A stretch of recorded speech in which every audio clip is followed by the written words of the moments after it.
It's like Iceland just gave us a present. There you go, little scamp. On your way.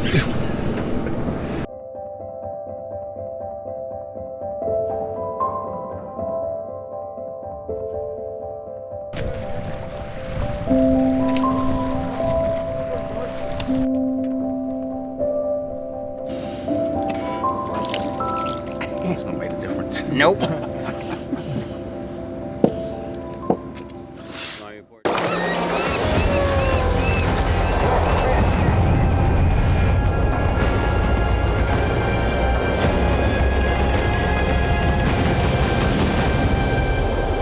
We are 400 miles in as we attempt to become the first people to swim 1,000 miles around the entire coast of Iceland. The sun is really shining. It is gorgeous. We just left Grimsy Island. We're still high above the Arctic Circle, so don't let the sunshine fool you. Now, big day. So we've got 60 kilometers to get to the mainland. If we get to the mainland, that means the north coast is officially done. It will be so good to see that in a rear view mirror. I think I speak for everybody. Yeah. Oh yeah. I do speak for everybody. And it'll be amazing to just start gunning it down the east coast. Still far from done, still got over halfway to go, but it feels really good. Grimsy Island was amazing. I'm full of burgers. Yeah, wounds are pretty brutal, but like the team are being amazing. So like this weird pilgrim neckerchief thing, we're hoping that kind of acts as a bit of a barrier, so the wounds can kind of, it glides over it, if that makes sense. But we are just trying everything and anything. I said this at the start, it's no longer a swim, it's a war of attrition, and the swim will stop because of cellulitis, a wound infection, something like that, not because of a lack of willpower, discipline on the team or anything like that. So we're just trying to treat that and get in on blind optimism and burgers. I believe roughly translates to full of excitement and keen to be here. Ready? Oh, that wasn't what I said. Oh.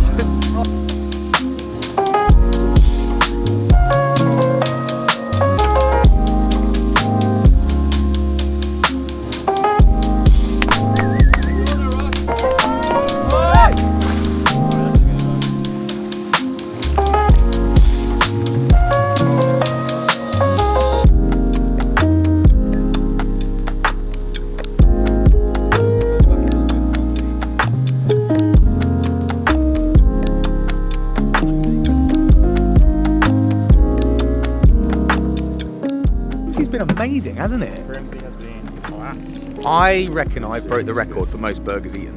Ever in Grimsy, yeah. Flying No one has enjoyed those burgers as much as you said to. That's the real That record. bacon egg one was serious. It was strong, wasn't it? Fish was good though. No, right. There was a banging. Have we got any videos of the apple pie? Maybe. I'm sure we can get a photo of it somewhere. He poo-pooed it. What's that? It's an apple pie Is it? snot. Apple pie's in there. That's undeniably No the cinnamon. best apple pie I've ever had in my life. So good. Hello. You can only film this way. You're not allowed to film the other way. No.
Mark! Ready? You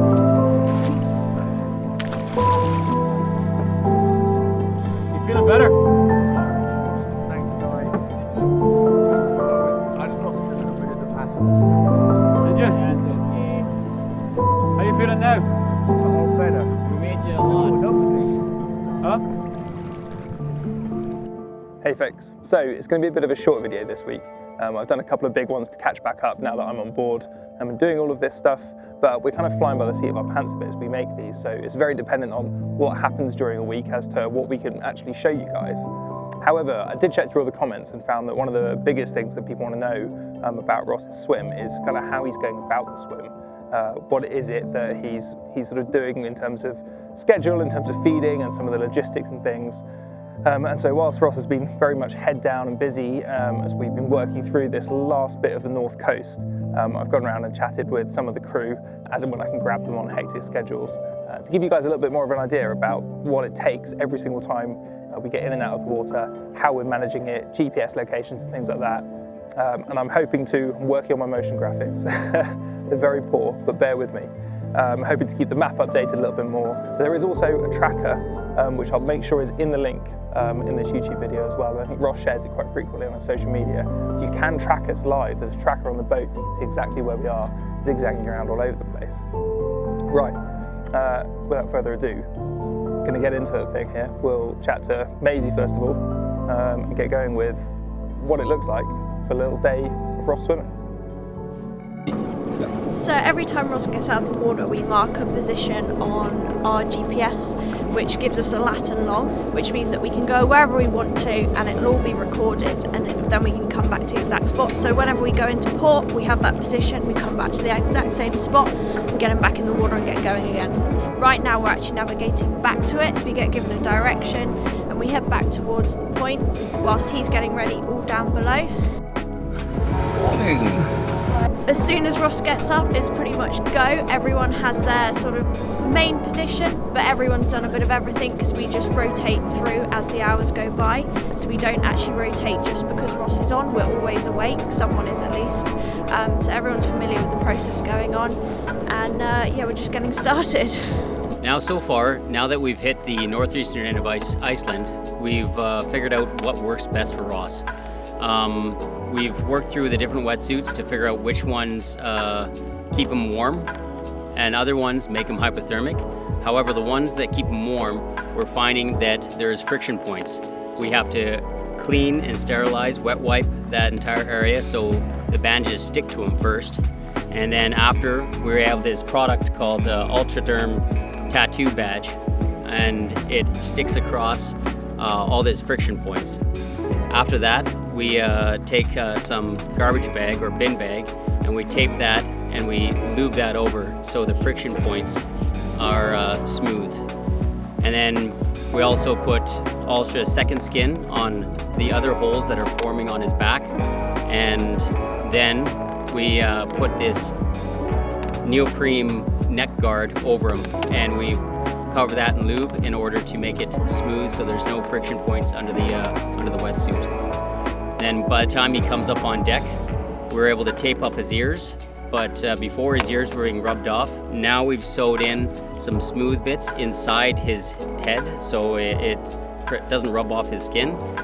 And we also put jellyfish protection cream across his face because he's being stung many times. And in order to protect his tongue, we give him a big scoop of coconut oil, and then in order to clear his nose, we nasal spray.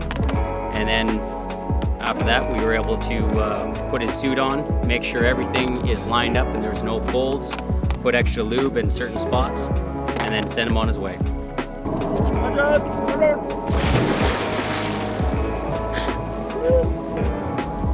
So Ross is here now at the moment on a beast out another 4-hour section. We're hoping to get 10 kilometers in. Basically try and do this twice a day to achieve a 20 kilometers a day target. But this is very dependent on the state of Ross's wounds, the state of the wind, waves, currents. But that's our general target, is to try and get in the water twice a day for a 4 to 5 hour stretch. Try and hit the metrics of 10 kilometers on each swim. So Ross likes to feed about 3 times per hour, which means every 20 minutes he has a feed. This, we use a bottle in the end of a rope. And basically leave this to Ross to call when he wants to feed, but he's usually pretty regular. It's usually every 20 minutes he needs some carbohydrates and some proteins to sustain this 4 hours of swimming in these conditions.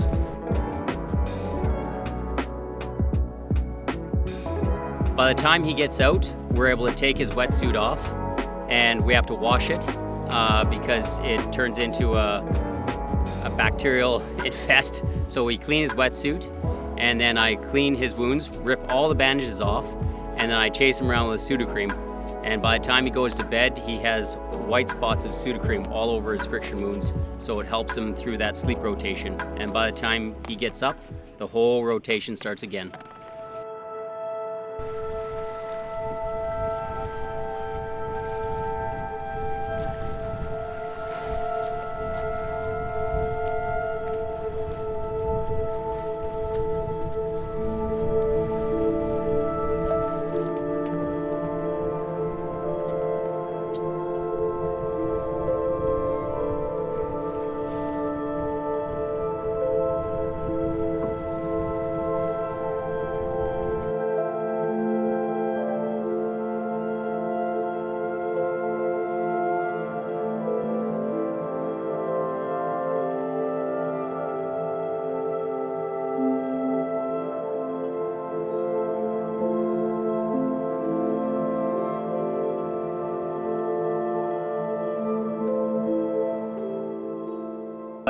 The weather changed within the time of you swimming, and said the tide was snipping off at 2 o'clock. So right now, That's it, yeah. yeah, Good time we to call stopped it. right at the perfect time. Wow, We asked for 4 and he gave us more. that was pretty good. Yeah, buddy, well, good job. Thank you guys. Thank you, thank you, thank you, thank you. It feels weird, you know, because everyone's celebrating what I didn't do anything. I probably tried harder on swims where we were in countercurrents. Yeah. Iceland just gave us a present. There you go, little scamp. On your way. Oh, amazing happy days. Oh, that feels so good, doesn't it? After the North Coast, not only have we not had a tide for a month, we've been swimming against tides. Oh, And like tides and weird currents and weird winds, and I was saying to Sol just now, it feels like every single time you got in, you were like, right, it's done something twice in a row, we think we're getting there, it just goes, surprise, and then it's just like, did you say headwind? Was that just a relief? I just think as a team, we've worked so hard.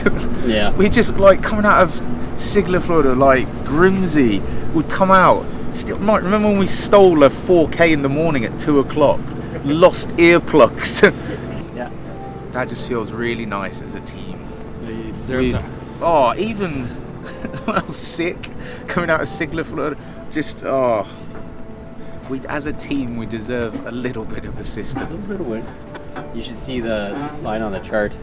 It's like year before it was like swims in, out, in, out, in, out, and this one's just stretched right across the map. Looks great. It's weird because, you know, as a team, and everyone goes, well done, and I'm like, but I tried harder.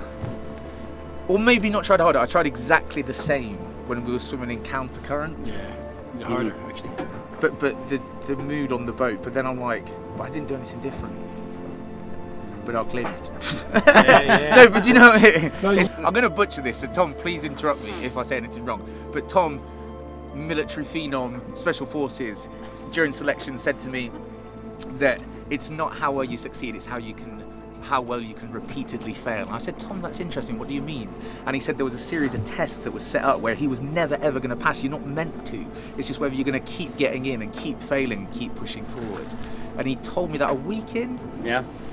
And I'll just, that's really resonated with me ever since. Did I do a good job of explaining that? Yeah. That works. You get the gist of it. You fail nicely.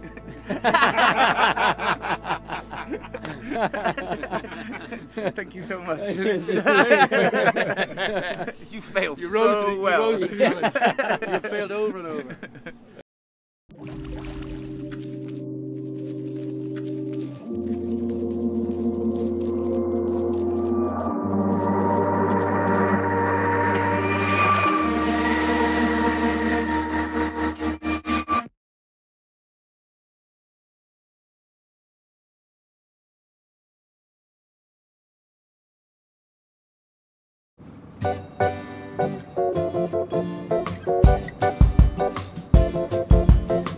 As well. Pigs are quite big, aren't they? That'd be my profound thought of the week.